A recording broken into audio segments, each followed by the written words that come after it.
Hello, I'm Reverend Portia Cavett, pastor of Clare Memorial United Methodist Church and a Together to End Stroke ambassador. Thank you so much for joining us for the Love of You show. I'm happy to have with us today Chris Stewart, a resource facilitator with the Brain Injury Alliance Nebraska. As we continue to have our conversation, a lot of people don't understand that strokes can result in brain injury, and so that's why we have Chris here today to help us to understand what this organization has to offer to those of you that are listening with us today. And so as we look at some of the questions that we want to ask, what are some of the similarities between the populations that you serve through the Brain Injury Alliance? Well, the Brain Injury Alliance, as you heard in an earlier episode, family caregivers are a huge part of our population because we rely on our family caregivers to provide the support to help people live the lives that they want to live after treatment is over. And we are so fortunate here in Omaha especially and in Lincoln to have innovative treatment and diagnosis of all sorts of brain injuries. And that's wonderful. People come from across the nation to get treated after suffering a stroke, but also a TBI, which stands for traumatic brain injury. Okay. Our football lovers out there have started to hear a lot about TBI and concussion, which is a brain injury. But we also have to think about those people who have suffered an anoxic brain injury, which is anytime you choke, whether it be on food or maybe you've been exposed to carbon monoxide, it only takes a very short period of time, a couple of minutes, for the brain to be affected when they lose oxygen. And so we have to be aware of those kinds of conditions as well as infections. Many of us have heard about meningitis or Lyme disease. These are infections that can actually also affect the brain. And so these people are going to need treatment, but then they're also going to need support once they get back into their homes and communities to continue healing and continue on the journey to live the kind of life they want. And that's so important because with stroke victims or persons with high blood pressure or whatever, many people are now suffering TIs. And then what I did have a member that had the rainbow strokes that was popping off. And so the brain is going through so much that this Brain Injury Alliance helps people. So do you hear about the Brain Injury Alliance through your healthcare provider, or how are you getting the information out? Well, and that's the difficult thing about our population is because of the advances in treatment and proper diagnosis at time of injury, people are living longer and better lives, and they're not going to the nursing homes. I think a lot of times we stereotype brain injury, TBI and concussion especially, as someone who's a football player and the announcer or the media will talk about how they suffered a TBI, and we've become very familiar with that term in that context.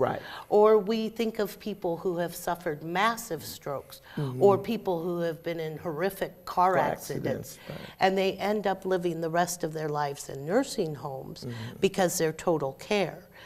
But actually the vast majority of people are in between that. And a lot of the folks that I work with, you will talk to, you won't know that they have a brain injury. They look great. They are able to respond correctly. Still functioning. And yet they have the cognitive challenges that can also result in high blood pressure or uncontrollable blood pressure, or it can also be that they are not so able to control their emotions or their behavior or their choices. And so that's why it's really important for people to be aware of the Brain Injury Alliance after treatment is done, so that people can be connected to the supports so that they can live the quality of life they're looking for. Okay, and so do you have an office here in Omaha, in the metropolitan area?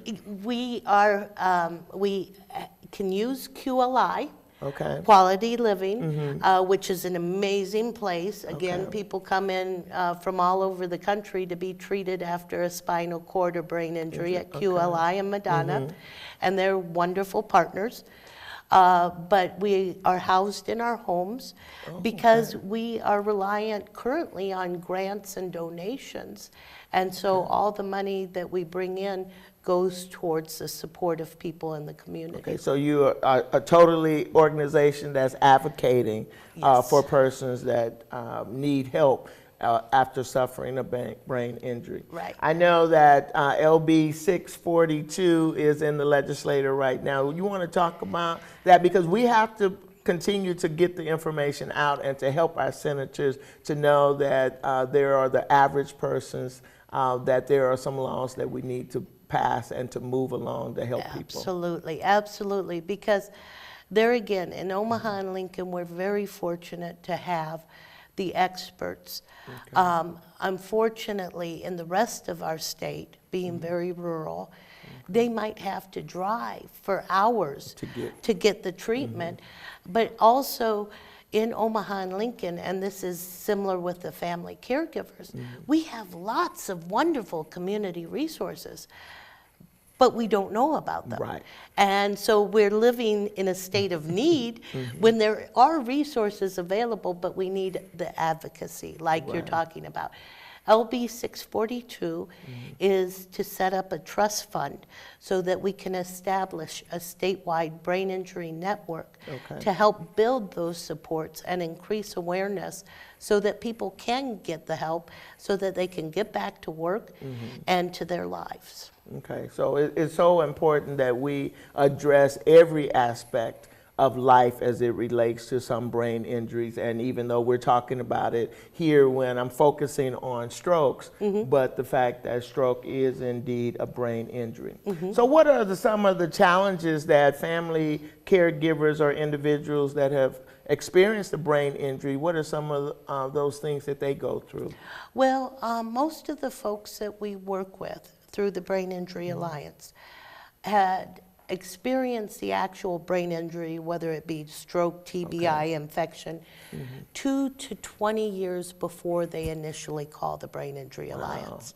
So they've basically been living, trying to make do. Many of them have lost their jobs because of the cognitive effects that they can be living with. Luckily, 80% of the folks with a TBI get better. With just TBI and concussion, it's estimated there's 9,000 people each year who experience a TBI or concussion. That doesn't include the strokes and everything else. Most of those folks are going to get better within a couple of weeks, a couple of months. But that still leaves us with approximately 1,000 Nebraskans who are going to be living with the long-term effects that do affect their education, their work, and their retirement goals. And so what we do with the Brain Injury Alliance is try and provide education to the community, advocacy so that they can get the support in the community, because if you have a physical disability, it's a little easier to figure out what accommodations you need. You use a wheelchair, you need a ramp. When you're dealing with cognitive effects, especially when the person isn't able to explain to you, I need these kinds of accommodations, because they're not able to understand or they're in denial. They just want their life back, you know? And so they're working and trying to get the job that they had prior to their injury, and yet then it's overwhelming, they can't do it, and that's another failure. And so what we try and do is help people reestablish new goals so that they can feel good about themselves, so that they can move forward. And so that's so important, because a lot of people do live in denial. They know that things are not right, or they're not like they used to be, but they're trying to maneuver through life now. So how is it, if you do that for the person that has suffered a brain injury, what about the family members, those caregivers, because they're trying to understand what is happening and they see their loved one, they Yes. still look the same. Yes. They still talk or act, but then maybe there might be some friction there. So Oh, yes. how do you help the caregiver? Exactly. Thank you for that question. Through education and support. We have 16 statewide support groups for brain injury. Okay. And family caregivers are encouraged to attend, family members and friends, just so that they can get more education. Because too often, what'll happen in the family dynamic, and you've seen this happen, Right, definitely. is it's not my problem, it's your problem, and that just makes it more difficult for the family caregiver to offer the kind of support Right. that their loved one needs, and for the loved one to accept it. Because so often, you'll take the advice of a medical professional you don't know well, Right. but when the family member's telling you, you gotta eat right, you gotta drink more, you gotta get the Right. rest, oh yeah, mom, okay, you know. So trying to support that family caregiver and to advocate so that they can build a strong team That's where important. everybody's heading towards the same direction. But it's a journey not only for the person who's experienced a brain injury, but for the entire family. That's true, and even for the pastor. Oh, Because yes. the pastor does get pulled in to those conversations Yes. periodically, and so it's important to know about the support groups and how important it is to be able to sit down to talk with or to listen to other people that are going through the same thing. Yes. And sometimes you learn from other people how they made it through that is encouraging, or you have someone to talk to. Because you Yes. can't have that conversation with everyone that doesn't understand what you're going through, how you don't understand, or you're afraid of what's happening. But support groups really give people the help that they need just to Well, make it and through. for me, it's my best education about the population and their needs and their struggles. One of my ladies often says, you can't know what it's like to live with a brain injury unless you've had a brain injury. That is true. And that's so true across the board. But the support groups are an opportunity for them to share tips about what's helped me, and also for people early on in their recovery to see others who have been successful, because these are strong families of support where the people get to know each other really well, and they care about each other, and they're helping each other figure out the journey. That's so important, and we have to be willing to share, to open up, and to have that conversation. So what are some of the other services that the Brain Alliance offers besides prevention and education? Well, we like to say everybody needs more P's. That's the acronym for Okay. Prevention, Education, Advocacy, and Support. Oh, okay. So prevention, we are in support of the helmet law Okay. that we have here in Nebraska. Some states don't. And while a helmet may not stop all injury when you're on a motorcycle Right. or a bicycle, whatever we can do to limit it is very good. We also have and support and help the teachers and administrators across Nebraskan schools to implement return to learn and return to play Okay. for their students who have experienced a brain injury. And then we just try and educate the entire community. I don't know about other people, but for me, I am constantly hitting my head on bumping it, you know? Okay. And so the question is, why am I okay? Why am I not living with lasting effects when somebody else I know has hit their head on a cabinet and it causes a concussion or TBI? Well, the problem is we need to increase awareness that you can have a concussion. Symptoms may not show up for 2 weeks. Okay. And so you have to remember, oh yeah, I hit my head, that's why I'm having daily headaches now. Oh, okay. And get the treatment. But also, even if you feel fine, your balance, your vision can be affected, which can lead to a secondary concussion, TBI, while your brain's still trying to heal. And that can cause the ongoing problems. So that's prevention and education. And then advocacy, we're just trying to educate everyone so that we can get the people the services that they need. And the support is recognizing that this is a hard, long journey.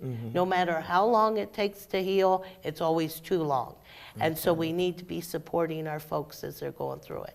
That's so important. I really appreciate the Brain Injury Alliance for being there and for helping and to recognize. I like the acronym PEAS, so now you're going to make me want to eat some peas or to make sure that I remember the prevention, education, advocacy, and support. And so when we look at that, we want to make sure that we are providing this for all Nebraskans. So even though you're located here, are there other alliances throughout the state, or is it just? There are throughout the country, and they are different. Okay. For example, in Iowa, due to their legislation, they have 5 full-time people doing what I'm doing as a full-time person and my counterpart in Lincoln is doing as a part-time person. And we serve the entire state, all ages, all brain injury. But because of the limited staff that we currently have, we're only able to provide basically resources and the support groups. With the passage of legislation like LB 642, we would be able to have resource facilitators across the state because it is different. Depending on where you live in the state, what is accessible for people to help them. And having those community resources and building those relationships is key. It's very key. You Yes. got to build the relationships and know what is out there that can help.